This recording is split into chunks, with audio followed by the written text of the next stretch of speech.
There's a moment in Season 2, beside the dying fire, right before Rick stabs Shane, where Shane's hand is gripping Rick's shoulder. And it's such a small gesture, right? The kind of thing brothers do. The kind of thing best friends do when they're trying to reach each other, trying to connect one last time before everything falls apart. But if you really look at that hand, the way Shane's fingers are digging in, the tension in his knuckles, the desperate need to control even this final moment, it tells you everything about who Shane Walsh really was. Not misunderstood, not a man ahead of his time, just someone who confused control for survival, obsession for love, and paranoia for leadership. Shane's last words to Rick are, "You can't just be the good guy and expect to live, Rick. Not anymore." And the fandom's been debating that line for over a decade. Was Shane right? Was he just seeing the world clearly before anyone else could handle it? Or was Shane's entire philosophy a lie he told himself to justify wanting what his best friend had? Tonight, let's trace Shane's hands through his entire arc from protecting to controlling to threatening, and see if Shane Walsh was really misunderstood or if he was exactly what he appeared to be all along. Settle in. This one's about recognizing the truth we didn't want to see, the hospital. That's where it all begins. Not with the apocalypse breaking Shane, but with Shane making a choice that would define everything that came after. In the flashback from Season 1, we see Shane trying to save Rick when the outbreak hits. Shane's running through the hospital, soldiers are shooting civilians, chaos everywhere. And Shane finds Rick's room, checks his vitals, puts his ear to Rick's chest, hoping, desperately hoping to hear a heartbeat. And according to Shane, he hears nothing. So Shane barricades the door with a gurney and leaves his best friend in that hospital to die. And here's where Shane's entire story actually starts. Not as a betrayal Shane genuinely thought Rick was dead, but as a failure Shane couldn't accept. Shane couldn't save Rick. And instead of living with that failure, instead of carrying that guilt, Shane told himself a lie. Rick was already gone. There was nothing Shane could do. And that lie, that foundational untruth Shane built his entire post-outbreak identity on, it became the justification for everything he did after. Because if Rick was dead, then stepping into Rick's life wasn't wrong. It was necessity. It was survival. It was Shane doing what had to be done. Shane convinces Lori and Carl that Rick's gone. They leave Atlanta, and along the way, Shane becomes their protector. And more than that, Shane becomes the de facto leader of the group. The guy calling shots, keeping people safe. And most importantly, Shane becomes Lori's protector, her partner, her lover. And Shane's framing this in his own mind as noble, as stepping up, as being strong when Rick couldn't be. But the foundation is rotten from the start. Because Shane's relationship with Lori, his role as Carl's protector, his position as leader, all of it is built on Rick being dead. And Rick's not dead. Rick's in that hospital fighting his way back to consciousness, while Shane's building a life on the assumption that Rick's gone forever.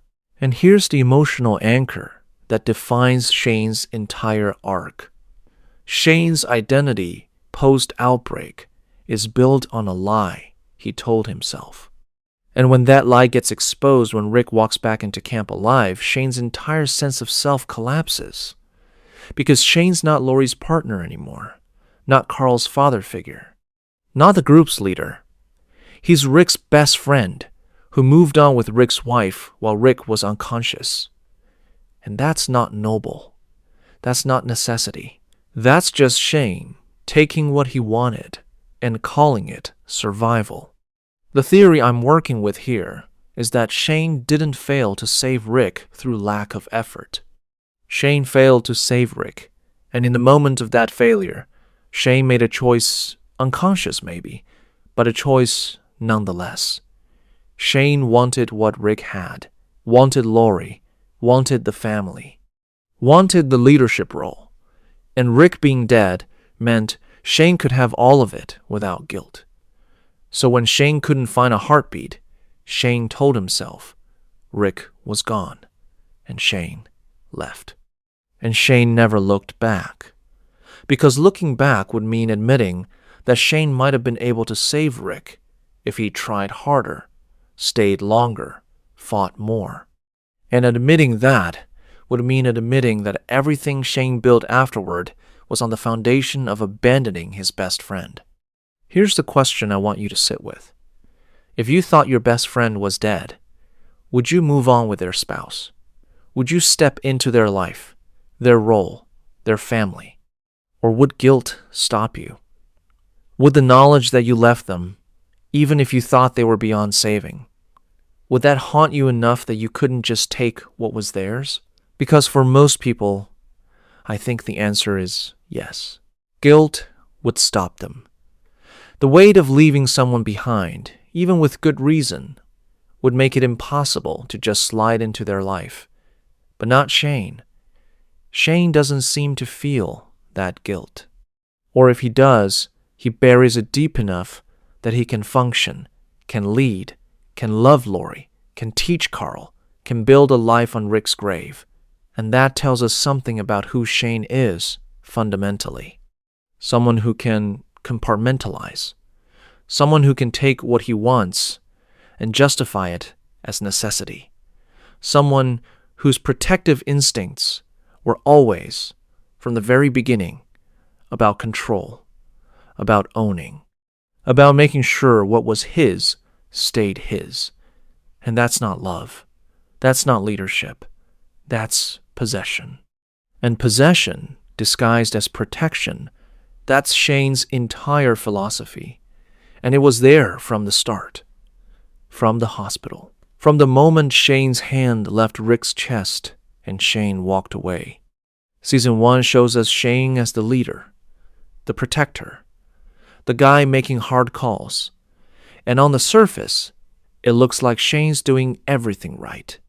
He's keeping the group together, organizing supply runs, teaching Carl survival skills. But if you watch closely, if you pay attention to who Shane's actually protecting and who Shane's willing to sacrifice, a pattern emerges. And it's not pretty. In Season 1, Episode 2, Guts, when Andrea and Glenn and others get trapped in the department store in Atlanta surrounded by walkers, Amy wants to organize a rescue mission, wants to go get her sister, and Shane shuts it down immediately. She's trapped. She's gone. We just have to deal with that. Shane's not even considering trying to save them. Shane's calculating these people are outside the group, they're in danger, and trying to rescue them puts Shane's people at risk. So Shane's choice is, let them die, move on. Protect the ones who are here, in camp, under Shane's control.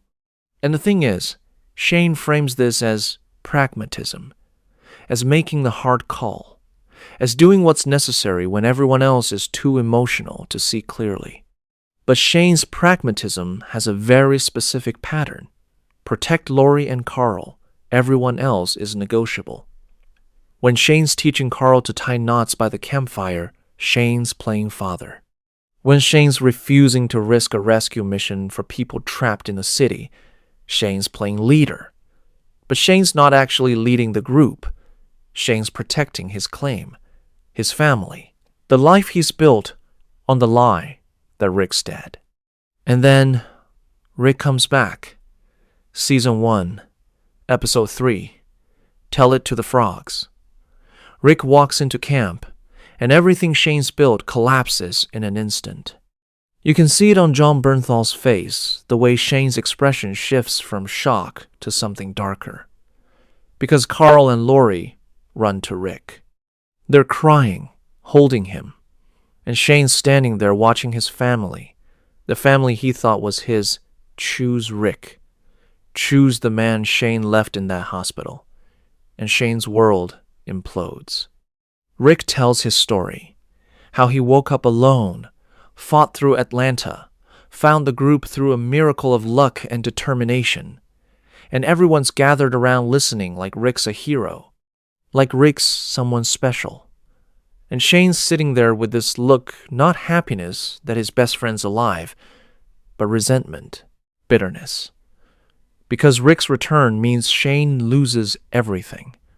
Loses Lori, loses Carl, loses his position as leader, and Shane can't handle that loss, can't process it, can't accept it. Later, Lori tells Carl to stay away from Shane, and Shane tries to plead with her, tries to make her understand. Lori responds, "How dare you? Why would you be? You are the one that told me he died." And that's the first real cut. The first moment where Shane's lie gets exposed and Shane has to face what he did. Shane told Lori that Rick was dead. And Lori built her grief, her healing, her new relationship with Shane on that information. And now Rick's alive, and Shane's lie, even if Shane believed it, at the time it's destroyed Lori's trust. And Shane's starting to realize that he's not the hero of the story anymore. He's the complication, the problem. The man who took Rick's place and now has to give it back. And Shane's rage, his inability to process this loss, it starts manifesting in violence.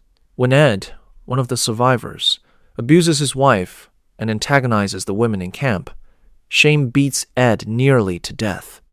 And everyone watching thinks Shane's protecting the women, being a hero, standing up to an abuser. And yeah, Ed deserved it. Ed was a piece of shit. But Shane's violence isn't about protecting anyone. It's displacement. Shane's furious that Rick's back, that Lori's gone, that Shane's life has been torn apart. And Shane can't hit Rick, can't take out his rage on the person who actually took everything from Shane. So Shane hits Ed, beats him bloody, and calls it justice, calls it protection, when really it's just Shane venting his inability to control his own life. The pattern forming here is that Shane's protective instincts were never about the group. They were possessive instincts about what Shane thought belonged to him. Protect the group very quickly becomes protect my people, which immediately becomes protect my claim on Lori and Carl. And when Rick returns, when Shane loses that claim, Shane doesn't adapt, doesn't accept it. Shane starts looking for ways to take it back. And that's not leadership. That's not protection. That's control. And control, when you lose it, it turns into something dangerous, into rage, into violence, into plans Shane hasn't made yet, but is already forming in the back of his mind. Plans that involve Rick not being around anymore. And Shane's hands, which started the season protecting, are starting to curl into fists, starting to reach for weapons, starting to imagine what life would be like if Rick just wasn't there anymore. The CDC, Season 1, Episodes 5 and 6, Wildfire, and TS-19. This is where Shane crosses a line he can never come back from. Multiple lines, actually. And this is where anyone defending Shane as misunderstood needs to stop and really look at what Shane does. Because there's no misunderstanding assault. There's no ambiguity in violence against someone who's saying no. Shane's drunk at the CDC, desperate and unraveling. The groups found temporary safety, showers, food, alcohol. For one night it feels almost normal, but Shane can't handle normal. Because normal means accepting that Lori's with Rick, that Shane's not her partner anymore, that Shane lost. And Shane, drunk and desperate, corners Lori, tells her he still loves her, tells her they had something real. And Lori rejects him, says it's over, says Rick's her husband, and Shane snaps. Shane forces himself on Lori, tries to kiss her, grab her, overpower her, and Lori fights back, digs her nails into Shane's neck, scratching him, drawing blood, and Shane backs off. And the next morning at breakfast, Rick sees the scratches and asks about them, and Shane lies. Says he did it to himself. Says he doesn't even remember doing it. And Rick believes him. Sits across from Shane at breakfast, trusting his best friend, not knowing that Shane assaulted his wife the night before and is lying about it to his face.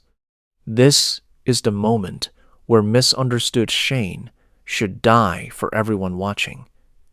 Because this isn't a hard decision in an impossible situation. This isn't pragmatism. This isn't Shane seeing the world clearly before anyone else. This is Shane assaulting Lori because she rejected him, then lying about it the next day. And that's not survival. That's violence. That's abuse. That's Shane showing that when he doesn't get what he wants, when he can't control the situation, he resorts to force, and then he lies to cover it up. And that's who Shane is. Not a realist. Not a man making tough calls. A man who assaults women and lies about it. And it gets worse. Later in Season 1, Episode 5, Wildfire, Rick and Shane are doing a sweep of the perimeter looking for walkers, and Dale's watching from a distance. And Dale sees something that chills him. Shane aims his rifle at Rick's back, points it right at Rick, finger on the trigger. For several seconds, Shane just stands there, gun aimed at his best friend, deciding whether to pull the trigger. And then Shane lowers the gun, comes back to reality. Doesn't shoot, but Dale saw it. Dale knows. And Shane knows. Dale knows. This is the first time Shane actively contemplates murdering Rick. The first time Shane points a weapon at Rick and thinks about it. And this is Season 1, before Herschel's farm, before Randall, before everything that fans point to as Shane being pushed too far. Shane makes the decision to kill Rick in Season 1, Episode 5. The rest is just Shane working up the courage to actually do it. The emotional anchor here is that Shane's desperation is turning into rage. And when control fails, when Lori rejects Shane, when Rick won't just disappear, when Shane can't have what he thinks he deserves, Shane resorts to force, to violence, to plans of murder. And Shane justifies it. Even drunk, even desperate, Shane's telling himself this is necessary, that Rick's the problem, that Shane's just doing what has to be done. But that's a lie. Shane's doing what Shane wants, and what Shane wants is Rick gone and Lori back, and Shane's willing to assault Lori and murder Rick to get it. And that's not misunderstood. That's not ahead of his time. That's just cruel. That's just a man who can't accept that he lost something he never actually had a right to. Here's the question that keeps me up. Can you call someone misunderstood when they assault someone and lie about it? When they aim a gun at their best friend's back and seriously consider pulling the trigger? Because I don't think you can. I think at that point, we understand Shane perfectly. We understand he's violent. We understand he's possessive. We understand he's willing to hurt people, including people he claims to love, to get what he wants. And calling that misunderstood isn't giving Shane credit for seeing the apocalypse clearly. It's excusing assault. It's excusing attempted murder. It's saying that Shane's desires justify his violence. And they don't. They never did. Shane pointed a gun at Rick in Season 1, and the decision to kill Rick, that was already made. Everything after is just Shane finding the right moment and the right excuse, and convincing himself that when he finally does it, it'll be justified, it'll be necessary, it'll be survival, when really it's just murder, premeditated, planned since the CDC. Since the moment Shane realized Rick wasn't going to die on his own, and Shane was going to have to make it happen. Season 2, Episode 3, Save the Last One. This is the episode that breaks Shane, or reveals him, depending on how you want to frame it. Carl's been shot accidentally during a deer hunt, needs surgery, needs medical supplies. And Shane volunteers to go with Otis Herschel's farmhand, the man who accidentally shot Carl to a nearby FEMA trailer, to high school, to get the supplies. It's supposed to be redemption. Shane saving Carl, proving he's still the protector, still valuable, still necessary. And it starts that way. Shane and Otis fight through the high school, grabbing supplies, working together. But then they get trapped, surrounded by walkers, running low on ammo. And both Shane and Otis hurt their legs injuries that slow them down but don't stop them. They're running, walkers behind them, and if you watch the scene carefully, Shane and Otis are keeping pace. There's a gap between them and the walkers. Not a huge gap, but enough. They're both going to make it.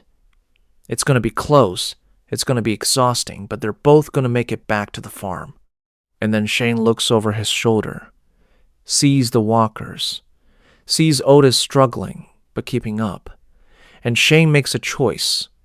Shane shoots Otis in the leg, takes the medical supply bag off Otis's shoulder, and leaves Otis screaming as the walkers tear into him.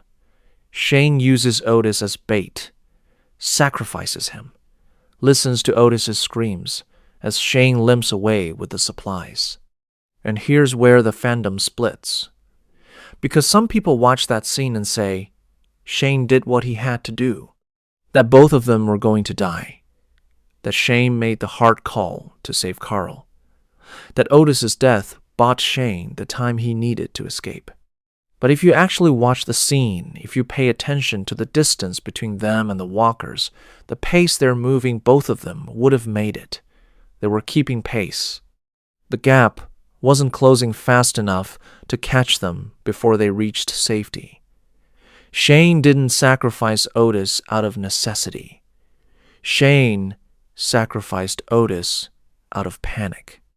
Out of the fear that maybe they wouldn't both make it. Out of the calculation that Shane could guarantee his own survival by using Otis as bait. And that's the difference. That's the line. Because if it was truly necessary, if both of them were definitely going to die and Shane's choice saved Carl by sacrificing Otis, then yeah, you could argue it was the right call in an impossible situation. But it wasn't necessary. It was Shane's fear, Shane's panic, Shane's need to control the outcome. And Shane killed Otis, shot him, left him to be eaten alive, not to save Carl, but to guarantee Shane's survival. And yeah, Shane got the medical supplies back. Carl lived. But Otis didn't have to die. And Shane knows it. You see it in Shane's face when he gets back to the farm. The haunted look, the guilt, the weight. And then Shane shaves his head, sits in front of a mirror, stares at himself, and shaves his head down to nothing. In that scene, it's symbolic. It's Shane shedding the last piece of who he used to be. The Shane who felt guilt, who hesitated, who cared about other people's lives. That Shane's gone. The Shane staring into the mirror is someone new, someone harder, someone who can kill an innocent man and call it necessary. Someone who can look at his own reflection and not see a murderer. The emotional weight here is massive, because this is where Shane's humanity dies. Not his life, his humanity. The part of Shane that could have come back, could have been redeemed, could have found another way. That part dies in that high school with Otis's screams echoing behind Shane, and Shane buries it. Literally and figuratively. Shane comes back to the farm, lies beautifully at Otis's funeral about how brave Otis was, how Otis sacrificed himself. And Shane shaves his head, and Shane moves forward. And Shane never looks back. And here's the thing fans miss when they defend Shane's choice. Shane didn't sacrifice Otis for Carl. Shane sacrificed Otis to prove to himself that Shane could. That Shane was capable of making the hard call. That Shane was the kind of man who survives no matter what it costs. And that's not heroism. That's not pragmatism. That's Shane testing himself. Seeing how far he's willing to go, and learning that there's no line, no boundary, no limit to what Shane will do if Shane decides it's necessary. And once Shane learns that about himself, once Shane knows he's capable of shooting an innocent man and leaving him to die, Shane's capable of anything, including killing Rick, including taking Lori by force, including whatever Shane decides he needs to do to get what he wants. Because Otis proved Shane can do it, can kill, can justify it, can live with it. And Shane's hands, covered in Otis's blood, they're not shaking anymore. They're steady. And that's the most terrifying thing about Shane Walsh. Not that he killed Otis, but that killing Otis didn't break him. It freed him. The Barn. Season 2, Episode 7. Pretty much dead already. This is the one moment in Shane's entire arc where Shane's actually right about the immediate threat. And it's the moment that convinces Shane and a lot of viewers that Shane's realism is justified, that Shane's seeing the world clearly and everyone else is delusional. But being right once doesn't make you right about everything. And Shane's method, Shane's fury, Shane's complete disregard for Herschel's authority and the group's safety, that's still wrong. Even when Shane's right about the threat. Herschel's been keeping walkers in the barn. Family members, neighbors, people Herschel knew before they turned. Herschel believes they're sick, that they can be cured, that there's still people underneath. And Herschel's wrong, dangerously wrong. Those walkers are dead. They're not coming back. And keeping them in the barn, especially without telling Rick's group, is dangerous. If the barn breaks, if those walkers get loose, they could kill everyone on the farm. Shane sees this immediately, and Shane's right. But Shane's method of handling it is catastrophic. Shane doesn't talk to Herschel, doesn't try to convince him, doesn't give Rick time to negotiate. Shane just takes matters into his own hands. Shane hands out guns to everyone directly against Herschel's wishes in Herschel's home. Shane marches to the barn, breaks open the doors, and opens fire. Massacres every walker inside, including Sophia Carroll's daughter, the little girl the group's been searching for since she went missing episodes ago. And is one of the most haunting moments in the entire series.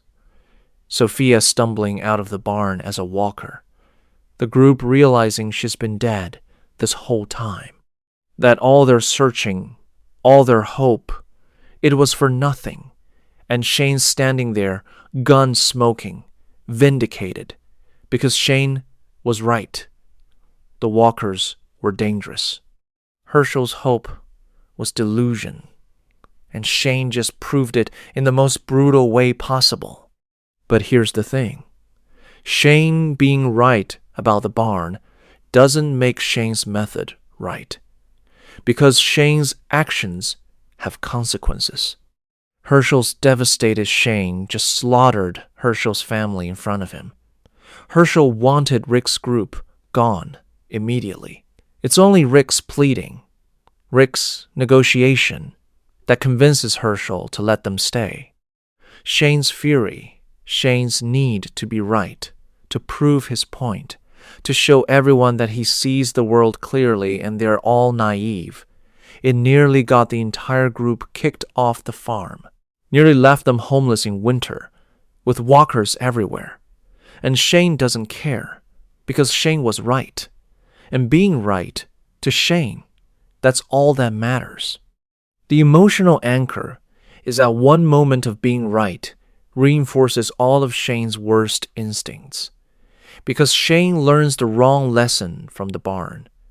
Shane learns that his brutal pragmatism works, that seeing threats clearly and eliminating them without hesitation, without mercy, that's how you survive. And Shane doubles down, becomes more convinced that Rick's too soft, too idealistic, too weak to keep people safe. And Shane starts seriously planning how to take over, how to remove Rick, how to get Lori and Carl back. Because Shane's right, Shane's effective, and everyone else needs to get out of Shane's way. But here's the counter-argument. Being right about the threat, but wrong about the method, are you still right? Because, yeah, the barn was dangerous. Yeah, Herschel's belief that the walkers could be cured was delusional. But Shane could have handled it differently.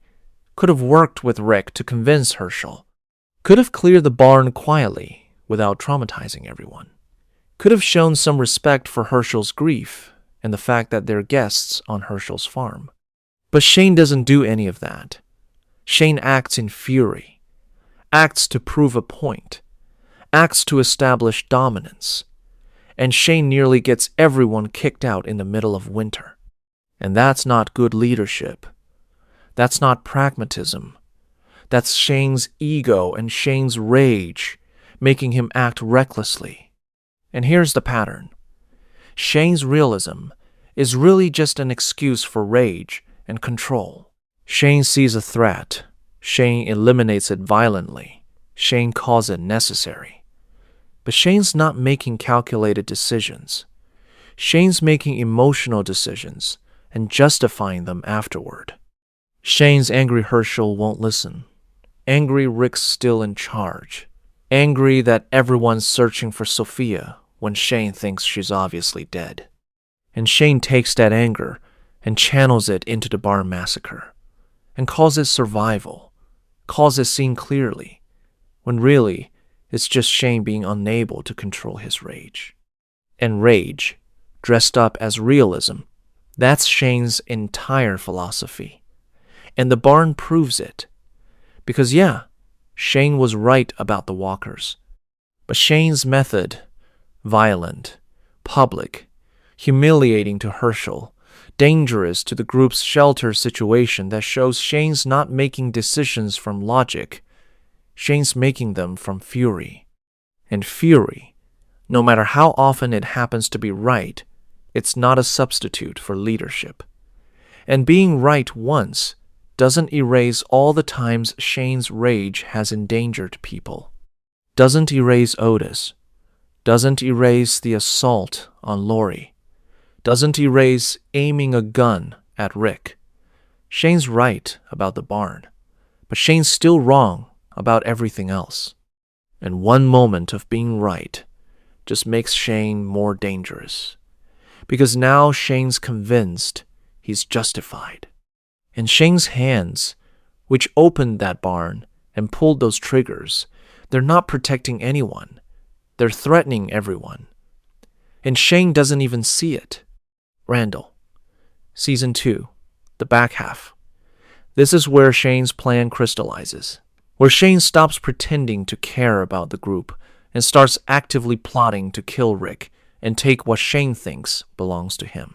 And Randall, a kid from another group, injured and captured by Rick's people, he's just the excuse Shane needs. The group finds Randall impaled on a fence, survivors from his group fleeing. Rick's group saves Randall, brings him back to the farm, patches him up, and the debate becomes, what do we do with him? Rick wants to drop him off far away, give him a chance. Shane wants him dead, immediately, no hesitation. And Shane's argument is that Randall's a threat. Randall knows where the farm is. Randall's group might come looking.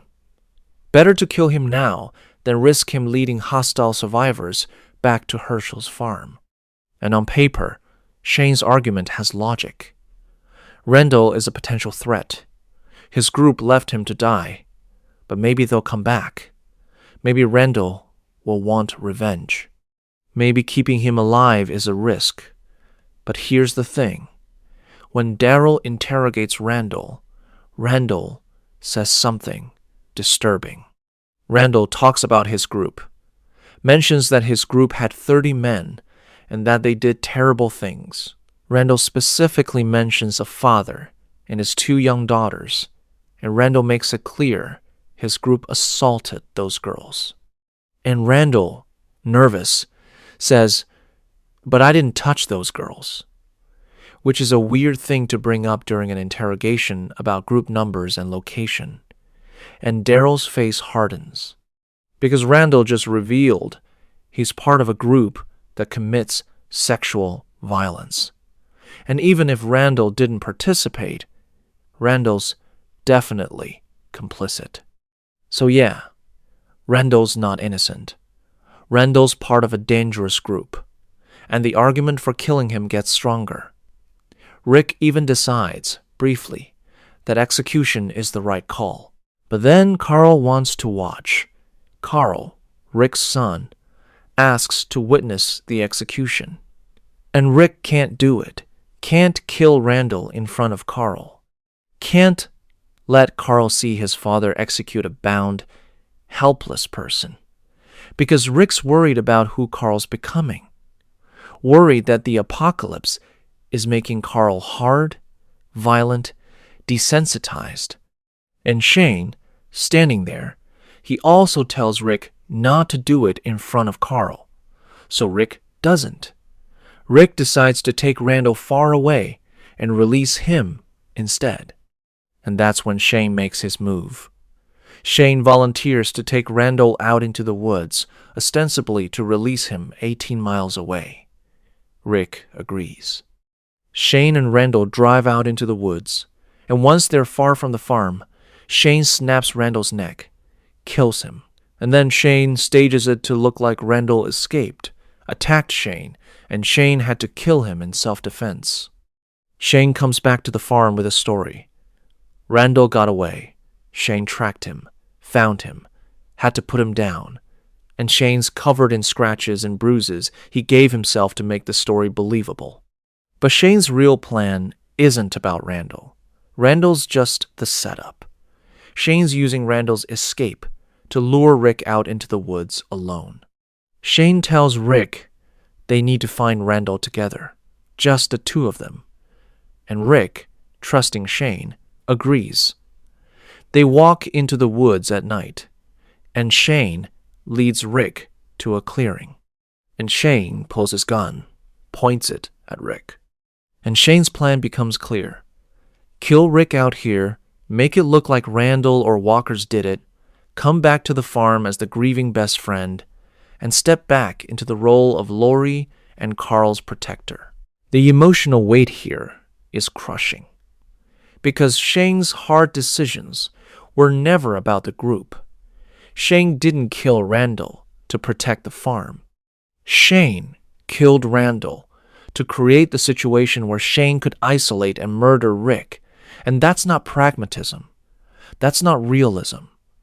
That's premeditated murder, dressed up as protecting the group. And Shane knows it. That's why Shane lies about Randall escaping. That's why Shane stages the scene. That's why Shane leads Rick out alone instead of bringing others. Because Shane knows what he's doing is wrong, knows it's murder, knows it's not about survival or leadership or protecting anyone. It's about Shane wanting Lori and Carl back, wanting control back, and being willing to murder his best friend to get it. And here's the thing that exposes Shane's philosophy completely. If it's really necessary, why lie? If killing Randall is truly the right call for the group's safety, why not just do it openly? Why not tell Rick, I think this is too dangerous, I'm killing Randall? But Shane doesn't. Shane lies, stages a scene, creates a false narrative. Because Shane knows the group wouldn't support him, knows Rick would stop him, knows that what Shane's doing isn't about group safety, it's about Shane's agenda. And Shane has to hide it, has to manipulate, has to lie, because Shane's actions don't stand up to scrutiny, don't survive being examined honestly. And that's proof that Shane's not making hard but necessary decisions. Shane's making selfish decisions and lying about them. And murder, dressed up as survival, it's still just murder. And Shane's hands, pointing that gun at Rick in the woods, they're not protecting anyone. They're taking, controlling, ending. And Shane's convinced himself it's justified. But it's not. It never was. And Rick's about to prove it. So, let's talk about Shane's philosophy. The thing that makes people defend him. The realism that supposedly makes Shane ahead of his time, makes Shane the man who saw the apocalypse clearly before anyone else could handle the truth. Because Shane's got a philosophy, right? Shane says repeatedly that he's doing what's necessary, that he's making the hard calls, that survival requires brutality, and Rick's too soft to do what needs to be done. And on the surface, that sounds logical, sounds pragmatic, sounds like maybe Shane's just a hard man in a hard world. But here's the thing. If you actually look at Shane's decisions, if you track what Shane does versus what Shane says, Shane's philosophy falls apart. Because Shane's not doing what's necessary for the group. Shane's doing what serves Shane's ego and Shane's control. And Shane's calling it necessary afterward. That's the lie. That's the core of why Shane's not misunderstood. Because we understand him perfectly. He's not a realist. He's a narcissist. Someone who confused control for survival, obsession for love, paranoia for leadership, and dressed it all up as hard pragmatism because that sounds better than admitting Shane just wants what Rick has. Let's compare Shane's choices to Rick's. Shane says Rick doesn't make the hard calls. But Rick went back into Atlanta to get guns from the police station in Season 1, risking his life to arm the group. Shane refused to attempt a rescue when people were trapped at the department store. Rick organized it and saved them. Shane wanted to go to Fort Benning because it seemed safe and predictable. Rick convinced Jenner to open the CDC doors, giving the group shelter for the night. Rick convinced Jenner to let them out when Jenner tried to trap them. Rick negotiated with Herschel to let the group stay at the farm after Shane's actions almost got them kicked out. Rick organized the group's supplies for winter. Rick suggested using knives more to conserve ammunition. Rick trained Carl to handle a gun, even though it scared Lori, because Rick knew Carl needed to be able to protect himself. Every single one of those is a hard decision, a risk, a choice where Rick balanced group safety against individual cost and chose what actually kept people alive. And Shane? Shane killed Otis to save himself. Shane massacred the barn walkers in a way that nearly got the group homeless. Shane planned to murder Rick to get Lori back. Shane's decisions aren't about the group. They're about Shane. About Shane proving he's strong. About Shane maintaining control. About Shane getting what Shane wants. And Shane's calling it leadership. Calling it realism. When really it's just Shane's ego demanding the world shape itself to what Shane thinks he deserves. The emotional anchor is devastating. Shane thought dominating meant surviving. But surviving means enduring, adapting, not controlling. And Rick understood that. Rick adapted.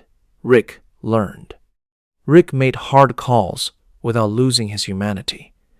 Rick became a better leader by listening, by valuing people's lives, by trying to build something instead of just destroying threats. Shane couldn't do that. Shane thought strength meant violence, thought leadership meant dominance, thought love meant possession. And Shane was wrong. Wrong about all of it. And Shane died, proving he never understood the world he lived in. Because here's the real test of Shane's philosophy.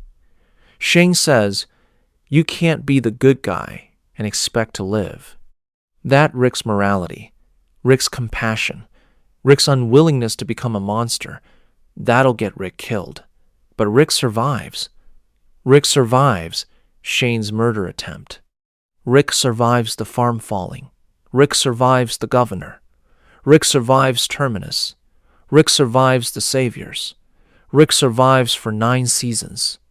And Shane dies in season 2, killed by the man Shane said was too weak to survive.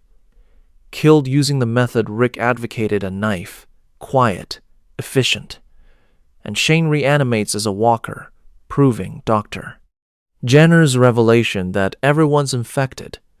And Carl, Rick's son, the kid Shane thought he should be raising, Carl shoots Walker Shane in the head, and Shane's gone, and Rick's still standing. So, was Shane right? Was Shane's brutal pragmatism the way to survive? Or was Shane's philosophy just an excuse for Shane's worst impulses, his violence, his possessiveness, his need for control? Because the evidence is pretty clear. Shane's realism didn't help him survive longer. It got him killed faster. Shane's hard decisions didn't protect the group. They endangered it. Shane's strength didn't make him a better leader. It made him a threat. And Shane's love for Lori wasn't love. It was obsession. And obsession doesn't survive being told no, doesn't survive losing, doesn't survive having to accept that the world doesn't owe you what you want. And here's what I keep coming back to. Shane didn't adapt faster to the apocalypse. Shane lost his mind faster. Shane saw the breakdown of civilization and decided that meant he could take what he wanted, could hurt who he wanted, could ignore morality and call it survival. But that's not adapting. That's breaking. Rick adapted. Rick changed, became harder, made brutal calls when necessary. But Rick maintained his humanity, maintained his moral core, and Rick survived. And Shane didn't. And that's not because the world proved Shane wrong and Rick right. It's because Shane's philosophy was never about survival. It was about justifying Shane's desires. And desires disguised as necessity, they're still just desires. And they got Shane killed, and the world moved on without him. And Rick kept leading, kept protecting, kept surviving without Shane, proving that Shane was never necessary. Never the only one who could make hard calls. Never the realist he thought he was. Just a man whose hands reached for control and found only emptiness. And Shane's still reaching, still trying to justify, even as Rick's knife finds his heart, still believing he's right, still convinced the world will prove him necessary. And the world doesn't. And Shane dies. And that's the end of Shane's philosophy. Not proven right, just proven fatal. The Lori question. This is where a lot of Shane defenders try to shift blame. They say Lori led Shane on, that Lori was unclear, that Lori told Shane to stay, gave him hope, then ripped it away when Rick came back. And yeah, Lori's actions are complicated. But let's be really clear about what actually happened versus what Shane chose to believe happened. After Shane brings back the medical supplies for Carl's surgery in season 2, Lori tells Shane, "I'm glad you came back. I want you to stay." And yeah, that's what she says. And Shane hears it as, "I want you romantically. I choose you." But here's the context. Rick's unconscious from giving blood to Carl, can't protect Lori and Carl, can't make decisions, and Shane just risked his life to get medicine to save Carl. And Lori's grateful, wants Shane to stay with the group, stay as protection, stay as part of the community. That's transactional. That's Lori wanting the protection Shane provides, not wanting Shane romantically, not choosing Shane over Rick. And an episode later, when Shane tries to confirm what Lori meant, asks her, "Did you mean it when you said stay?" Lori says yes, but you can see the regret on her face immediately. Because Shane's acting weird. Shane's getting intense. And Lori realizes she made a mistake. Realizes Shane heard what he wanted to hear, not what Lori actually meant. And from that point forward, Lori's crystal clear. Season 2, Lori confronts Shane repeatedly, tells him explicitly that what they had is over, that Rick's her husband, that the baby, because Lori's pregnant and doesn't know if it's Rick's or Shane's, that baby is Rick's regardless, that Shane needs to accept it's over and move on. Lori says to Shane in one of their confrontations, "Me and Carl, we're not your problem anymore." And Shane says, "You're wrong. You're my responsibility." And that exchange tells you everything. Lori's setting a boundary, saying she's not Shane's, Carl's not Shane's, they're Rick's family. Shane needs to back off.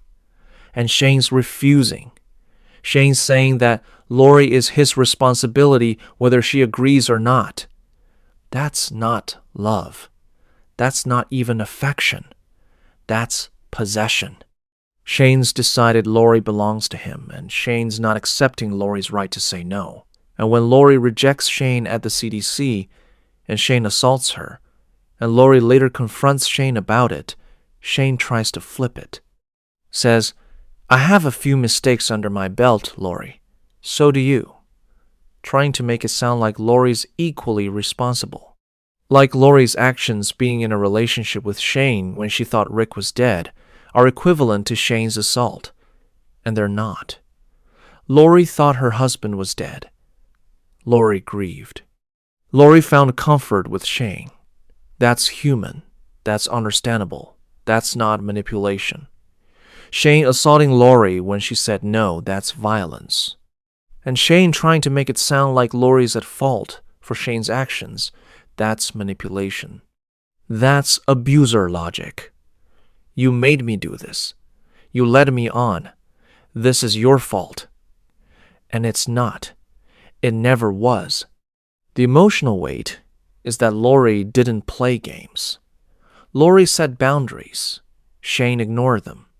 And Shane's a grown man who made his own choices. Even if Lori was unclear, and she wasn't, but even if she was Shane's responsible for Shane's actions, Shane chose to assault Lori, chose to plot Rick's murder, chose obsession over acceptance. Those are Shane's choices. Not Lori's fault, not Rick's fault, Shane's. And here's the pattern. Shane blaming Lori for his actions is deflection.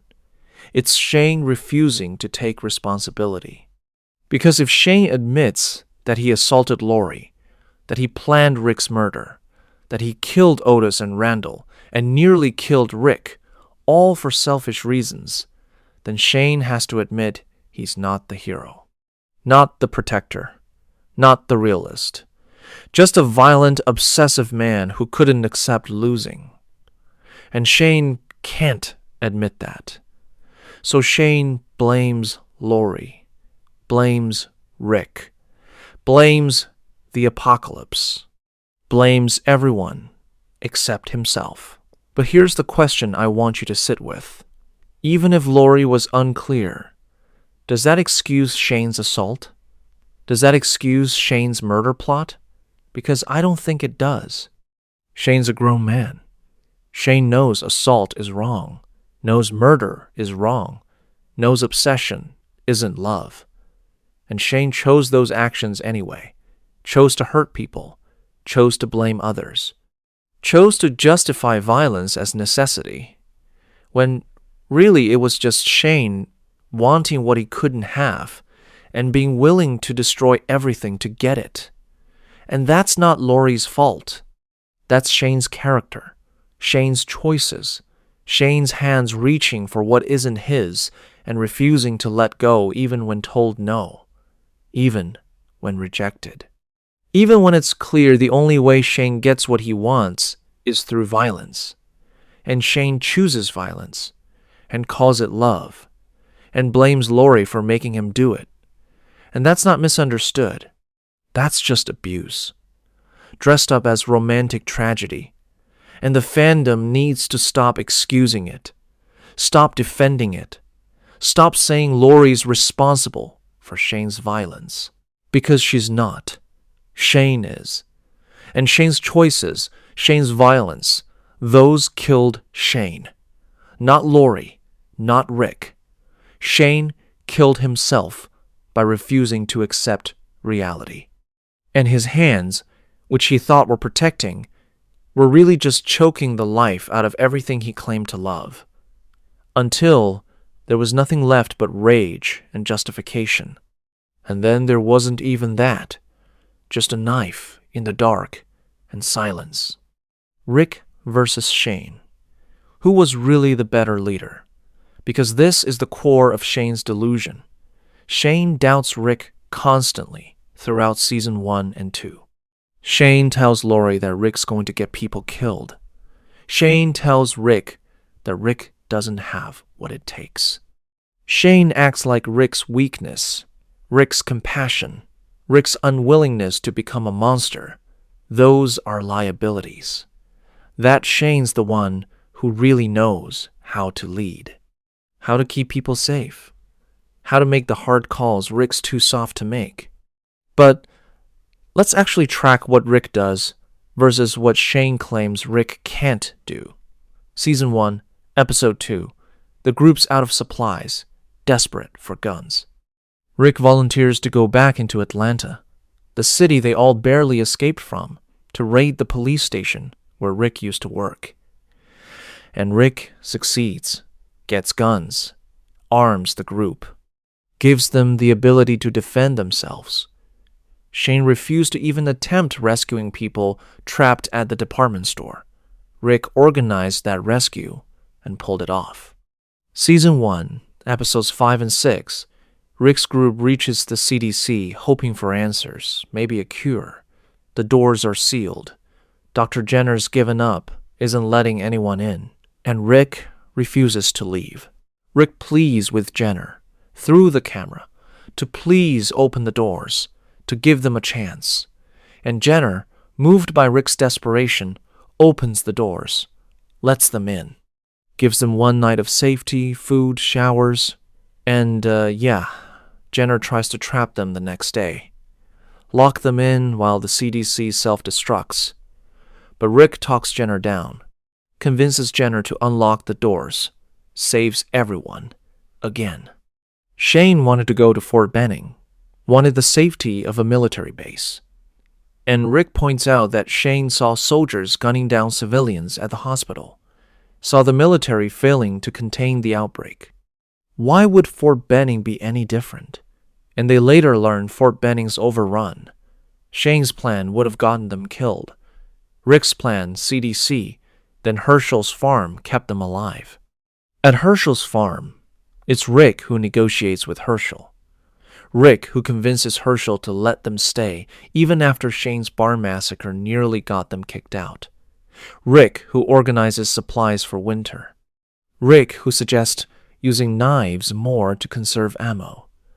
Rick, who notices how the cold affects walkers. Rick, who trains Carl to handle a gun even though it scares Lori because Rick knows Carl needs to be able to defend himself. And Rick, who, in the end, makes the hardest decision Shane claimed Rick couldn't make. Rick kills Shane, Rick's best friend. The man Rick trusted, loved, tried to save. Rick kills him because Shane's a threat, because Shane won't stop, because protecting the group means eliminating the danger, and Shane's the danger. And here's what kills me about the Shane defenders. They act like Rick's soft, like Rick doesn't make hard calls. But Rick makes every hard call Shane claims Rick can't handle. Rick just does it without losing his humanity, without becoming a monster, without sacrificing his moral core. And that's not weakness, that's strength. That's the balance. The Walking Dead is always exploring, how do you survive brutality without becoming brutal? How do you make hard decisions without losing yourself? And Rick figures it out. Rick becomes harder across seasons, makes increasingly brutal calls, but Rick maintains the part of himself that cares, that values life, that tries to build instead of just destroy. Shane couldn't do that. Shane thought survival meant domination, thought leadership meant control, thought strength meant violence, and Shane died proving he was wrong. Died proving that Rick's way harder. Yes, more pragmatic. Yes, but still human, that's what actually survives. Not Shane's rage.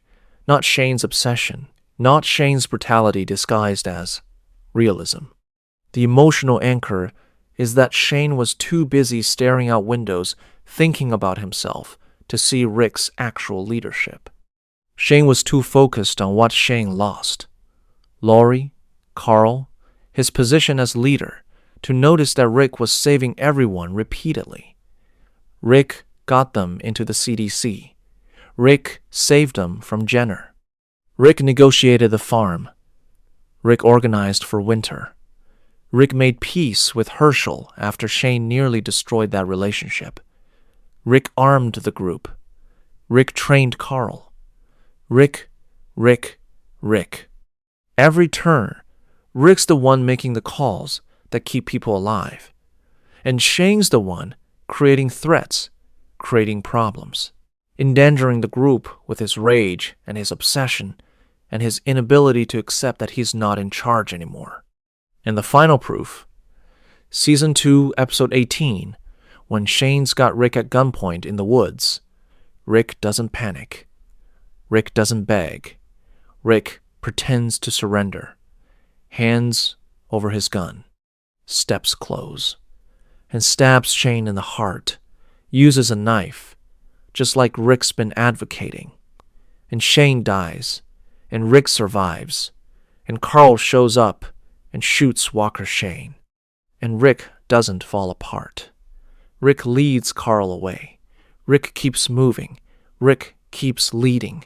Without Shane, proving Shane was never necessary, never the only one who could make hard calls. Never stronger than Rick. Shane thought Rick was weak. But Rick was strong enough to try to save Shane. And when saving Shane became impossible, Rick was strong enough to kill him. And that's the hardest decision of all. Not killing an enemy. Killing your best friend. Killing the man who saved Lori and Carl when you couldn't. Killing someone you love because they've become a threat to everyone else you love. And Rick made that call. And Shane died, never understanding that Rick was always stronger, always better, always the leader Shane pretended to be. And Shane's hands, reaching for Rick's gun, they found only a knife. Rick's knife. Rick's choice, Rick's strength, and Shane falls, and the question dies with him. Who was the better leader? Rick. Always, Rick. And Shane just never saw it. And that's tragedy. Not that Shane died, but that Shane died still believing he was right. Still convinced Rick was the problem. Still thinking the world would prove Shane necessary. And it didn't. And Rick kept living. And Shane became memory and lesson and warning about what happens when you confuse control for survival, when you mistake obsession for love. When you think brutality is strength, you die. Alone in the woods, with your best friend's knife in your heart, and no one to blame but yourself. The Final Confrontation. Season 2, Episode 18, Beside the Dying Fire. This is where everything Shane's been building toward finally happens. And this is where Shane's philosophy gets tested and fails. Catastrophically. Shane's killed Randall, staged it to look like Randall escaped, and lured Rick out into the woods alone. Rick and Shane walk through the dark, supposedly looking for Randall, and Shane leads Rick to a clearing. An open field, isolated, far from anyone who could interfere. And Shane stops walking. And Shane pulls his gun, points it at Rick. And Shane's plan becomes crystal clear. This is an execution. Shane's brought Rick out here to kill him, to murder his best friend, and to go back to the farm and take Lori and Carl. But Shane can't just shoot Rick in the back. Can't just pull the trigger and be done with it. Because Shane needs Rick to understand. Needs Rick to know why Shane's doing this. Needs Rick to acknowledge that Shane was right. That Shane's the better man. That Shane deserves Lori and Carl and the leadership role. So, Shane talks. Shane tells Rick, you can't just be the good guy and expect to live. Not anymore. Shane tells Rick that Shane's better for Lori. That Shane can protect her in ways Rick can't. That the world's changed, and Rick hasn't changed with it. That Rick's gonna get everyone killed with his weakness, his morality, his refusal to do what's necessary. And Rick listens. Rick doesn't panic. Rick doesn't beg. Rick stays calm. And Rick tries to talk Shane down. Rick says, this doesn't have to be this way. There's still a way back from this. Rick's offering Shane a chance. Offering Shane the opportunity to lower the gun, to walk back to the farm, to stop before he crosses a line he can't come back from. But Shane can't stop. Shane's too far gone. Shane's convinced himself this is necessary, that killing Rick is survival, that taking Lori and Carl is what they need even if they don't know it yet. And Shane's hand on the gun is steady. And Shane's about to pull the trigger. And Rick pretends to surrender. Rick lowers his hands, steps forward slowly, says, you want this? You really want this? And Rick holds out his gun, offers it to Shane. And Shane takes it, takes Rick's gun, thinks he's won. And Rick closes the distance and pulls the knife and stabs Shane in the heart. And Shane's face, the shock, the disbelief, the realization that he lost, that Rick outmaneuvered him, that Rick made the hard decision Shane thought Rick was too weak to make. Rick kills his best friend, uses a knife, just like Rick's been advocating. Quiet, efficient, necessary, and Rick's devastated. Rick's crying, saying, damn you for making me do this, Shane. This is you, not me. And Shane dies, falls to the ground, and Rick's destroyed. But Rick made the call, made the hardest decision, killed the person he loved to protect everyone else. And then Carl shows up. Carl's followed them, and Carl sees Shane on the ground. And Rick tells Carl to stay back, but Shane reanimates, gets up as a walker, proving doctor. Jenner's revelation from season 1. Everyone's infected. Dying from anything turns you, not just bites. And Carl raises his gun. And Carl shoots Walker Shane in the head. And Shane's truly gone. The emotional anchor is shattering. Shane thought Rick was weak, thought Rick couldn't make the hard call, thought Rick's morality would get him killed. But Rick made the hardest call of all. Rick killed Shane. Not in rage, not in self-defense panic. Rick outmaneuvered Shane, pretended to surrender, got close, and executed Shane with a knife. Everything Shane thought Rick couldn't do, Rick did. And Rick did it better than Shane ever could, because Rick didn't want to. Rick tried to save Shane, tried to talk him down, tried to give Shane a way out. And only when Shane refused, only when it was clear Shane would never stop, Rick made the call. And Shane died, proving he never understood the world he lived in. Never understood Rick. Never understood that strength isn't domination, it's endurance. It's surviving impossible choices without losing yourself. It's making brutal decisions while still caring about the cost. And The Walking Dead's thesis is right there in that moment. Strength is balance. It's Rick being hard enough to kill Shane while still being human enough to cry about it. It's Rick making the brutal call while still trying for peace first. It's Rick surviving by adapting, not by becoming a monster. Shane couldn't do that. Shane thought he had to become the apocalypse to survive it, and Shane was wrong. And Shane died, and Rick lived. Here's the question that haunts the scene. Was Rick weak for trying to save Shane until the last possible moment?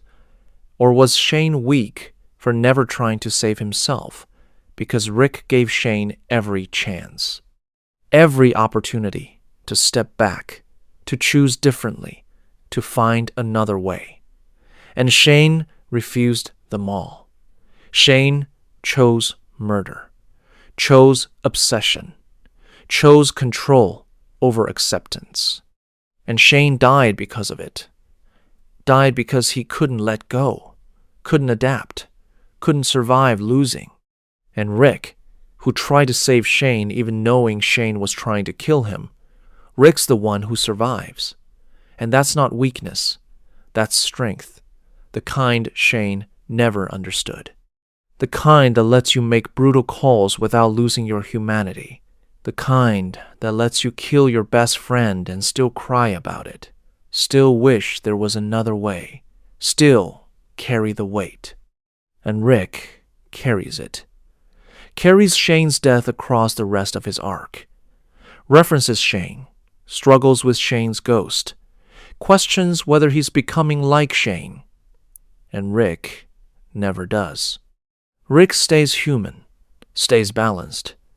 And Shane becomes warning, becomes lesson, becomes the man Rick refuses to turn into no matter how hard the world gets. In Shane's hands, reaching for control one last time, they find only emptiness, only Rick's knife, only the end, and Shane falls, and Rick stands, and the apocalypse continues. And Rick survives it, not by becoming it like Shane did, but by enduring it, by staying human despite everything. And that's why Rick's the better man, the better leader, the survivor. And Shane's just the cautionary tale, the man who became the apocalypse instead of surviving it, and paid the price. Why do people defend Shane? Why does the fandom split so hard on whether Shane was misunderstood or whether Shane was the show's first real human villain? Because I think it comes down to the appeal of realism. Shane's philosophy sounds logical, sounds pragmatic. Sounds like maybe Shane's just clear-eyed about how brutal the world is and everyone else is clinging to pre-outbreak morality that doesn't work anymore. And there's truth in that. The apocalypse does require adapting, does require making harder choices, does require letting go of certain luxuries like extended mourning, like trusting strangers, like assuming the best in people. And Shane sees that early. Shane sees that the old rules don't apply. That survival requires brutality sometimes. That threats need to be eliminated. And Shane's willing to do it. Willing to make the calls other people hesitate on. But here's where Shane's philosophy breaks down. Logic without humanity is just cruelty. And Shane's realism isn't really realism. It's Shane's trauma and rage and need for control dressed up as pragmatism. Because every decision Shane makes that fans defend killing Otis, opening the barn, wanting Randall dead Rick, eventually makes better. Rick learns to be pragmatic. Rick learns to make brutal calls. Rick eliminates threats. Rick adapts. But Rick does it without losing himself, without becoming a monster, without sacrificing the part of him that still values life, still tries to build, still cares about people beyond their utility. And that's the difference. Shane's realism is really just an excuse for Shane's worst impulses. Shane wants control, calls it leadership. Shane's obsessed with Lori, calls it love. Shane's violent and rageful, calls it necessary. But those are lies. Those are justifications Shane tells himself, so he doesn't have to admit he's losing it, doesn't have to admit he's not adapting, he's breaking. And the evidence is overwhelming. Every decision Shane made that fans point to as proof Shane was right, Rick eventually made that same decision, but better. Shane said they can't afford to rescue people from the department store. Rick organized the rescue and saved them. Shane wanted the barn cleared. Rick negotiated with Herschel and cleared it properly after Shane's rampage nearly got them kicked out. Shane wanted Randall dead. Rick was willing to execute him until Carl's reaction made Rick realize he needed to find another way. And Rick did. Rick's adapted. Rick's learned. Rick's become harder, more brutal, more willing to make impossible calls. But Rick maintained his humanity, and Shane didn't. So when people defend Shane, when they say Shane was just seeing the world clearly, I think what they're really saying is, Shane was first. Shane saw the brutality first. Shane adapted first. And there's truth in that. But being first doesn't make you right. It just makes you first. And Shane saw the brutality and decided the answer was to become brutal. Rick saw the brutality and decided the answer was to survive it without becoming it. And Rick's way works. Rick survives. Rick leads communities for years. Rick builds Alexandria, builds bridges between communities, builds a legacy. Shane dies in season 2 with a knife in his heart. Shane's realism didn't help him survive longer. It got him killed faster. Because here's what Shane defenders miss. Shane wasn't the first to see the cruelty of the world. He was the first to become it. And there's a huge difference. Everyone in Rick's group sees how brutal the apocalypse is. They all see walkers eating people, see communities falling, see humanity collapsing. But most of them don't respond by becoming monsters. They respond by trying to stay human despite the horror. And that's harder. That's actually harder than Shane's way. Because Shane's way is easy. Kill threats. Take what you want. Dominate. That's the path of least resistance. That's giving in to your worst impulses and calling it survival. Rick's way is hard. Staying human while making brutal calls, that's the real challenge. And Rick succeeds, and Shane fails. And the show's thesis, repeated across 11 seasons, is that the people who survive longest aren't the most brutal. They're the ones who balance brutality with humanity, who make hard calls without losing themselves, who adapt without breaking, and Shane broke early, completely, and called it realism, and died, proving he was wrong. And Rick lived, proving that humanity, even in the apocalypse, even when it's costly, even when it's hard, that's what actually survives. Not Shane's rage, not Shane's control, not Shane's brutality. Just people trying to stay people, and sometimes failing, but trying. And that's strength. Real strength. The kind Shane never had. The kind Shane mistook for weakness. The kind that killed Shane while Rick walked away. And kept leading, and kept trying, and kept surviving. Without becoming what Shane became. Without losing what Shane lost. And that's why Shane's not misunderstood. We understand him perfectly. He's the cautionary tale, the warning.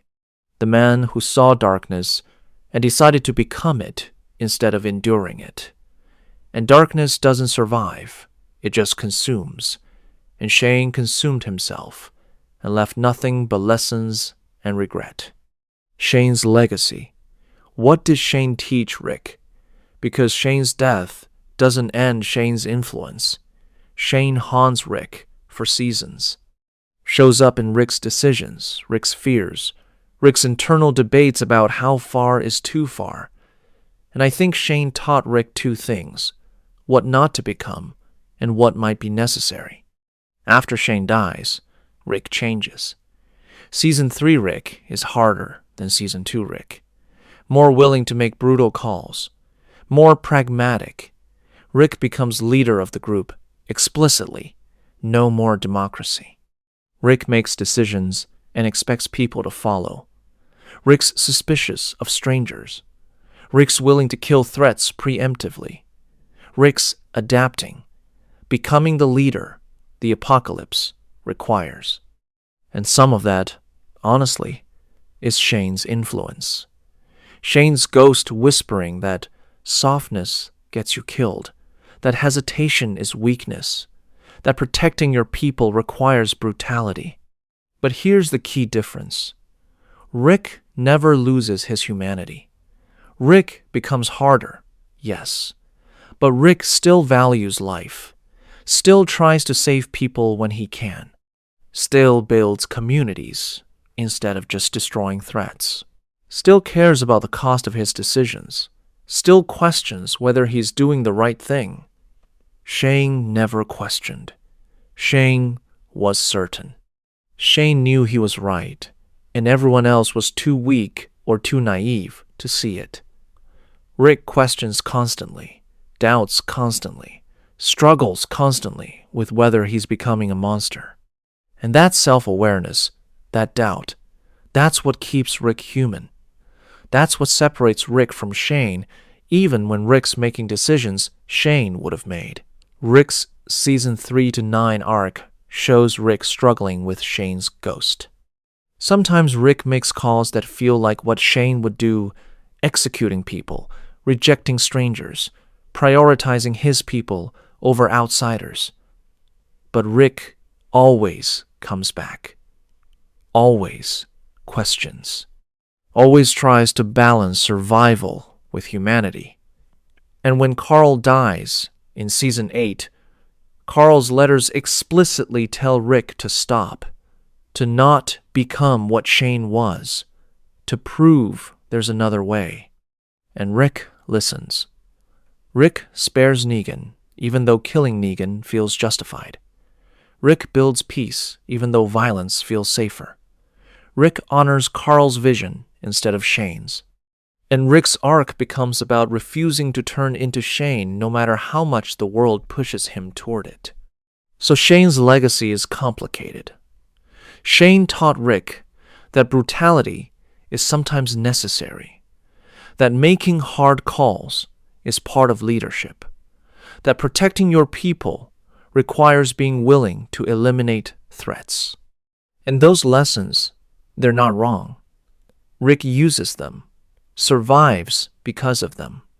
But Shane also taught Rick what happens when you go too far, when brutality becomes your only tool, when control becomes obsession, When you stop questioning whether you're right, Shane taught Rick the line, the boundary between necessary brutality and becoming a monster. And Rick spends the rest of his arc walking that line, sometimes crossing it, but always coming back, always remembering Shane, always refusing to become him. The counter theory is that maybe Shane's death didn't teach Rick caution. Maybe it taught Rick that sometimes you have to become the monster temporarily to survive. That Rick's most brutal moments, his most Shane-like decisions, those are Rick accepting that Shane was right about the world, even if Shane was wrong about how to live in it. And there's evidence for that. Rick bites Joe's throat out in Season 4 to save Carl. Rick slaughters Terminus in Season 5. Rick executes Pete in Season 5.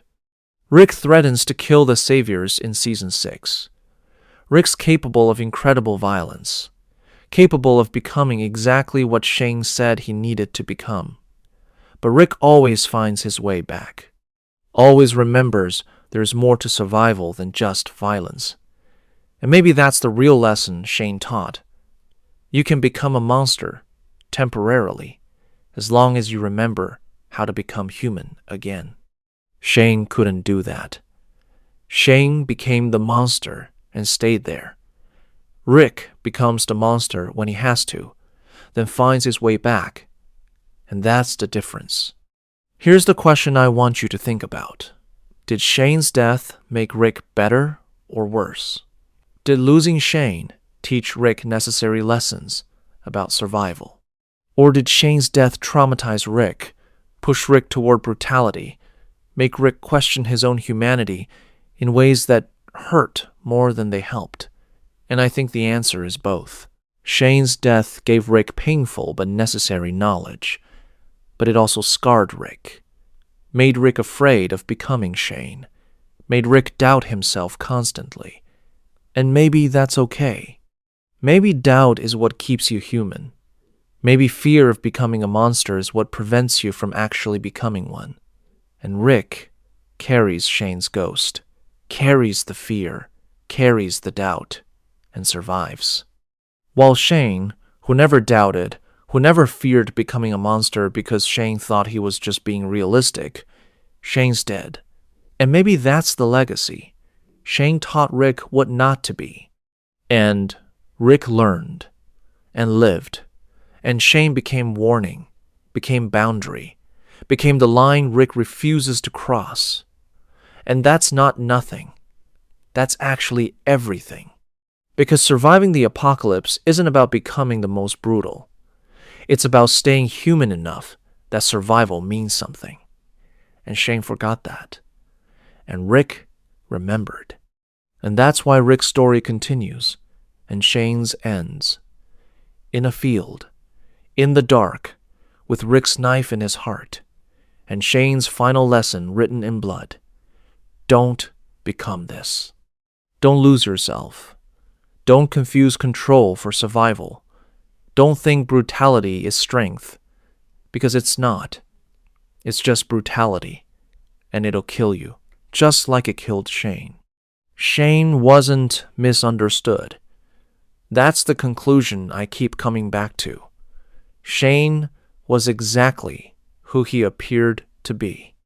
And calling him misunderstood, calling him ahead of his time, calling him the realist who saw the apocalypse clearly before anyone else, that's not giving Shane credit.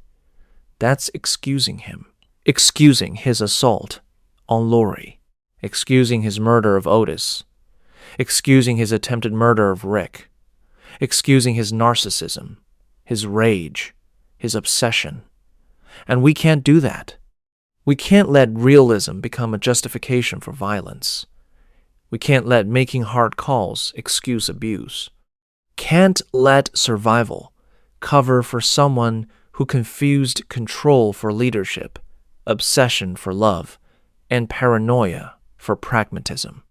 Shane's entire Season 1 to 2 arc shows a consistent pattern. When Shane doesn't get what he wants, Shane resorts to force. When Lori rejects him, Shane assaults her. When Rick's in his way, Shane plots to murder him. When Otis is slowing him down, Shane shoots him. When Herschel won't clear the barn on Shane's timeline, Shane massacres it publicly. When the group won't execute Rendell, Shane does it himself and lies about it. That's not leadership. That's not realism. That's a man who thinks his desires justify any action, who thinks wanting something badly enough makes taking it okay, who thinks being strong means dominating others. And the show's thesis, stated explicitly through Shane's death, is that Shane was wrong. Shane didn't see the world clearly. Shane projected his need for control onto the apocalypse, thought the breakdown of civilization meant he could take what he wanted, thought survival meant dominating, thought being right about threats justified any method. But Shane was wrong about all of it. The world didn't prove Shane right. Rick did what Shane said Rick couldn't do. Rick killed Shane. Rick made the hard call. Rick survived. And Shane died, proving Shane's philosophy was fatal. Proving brutality without humanity doesn't survive longer. It dies faster. Proving that control isn't strength, it's weakness.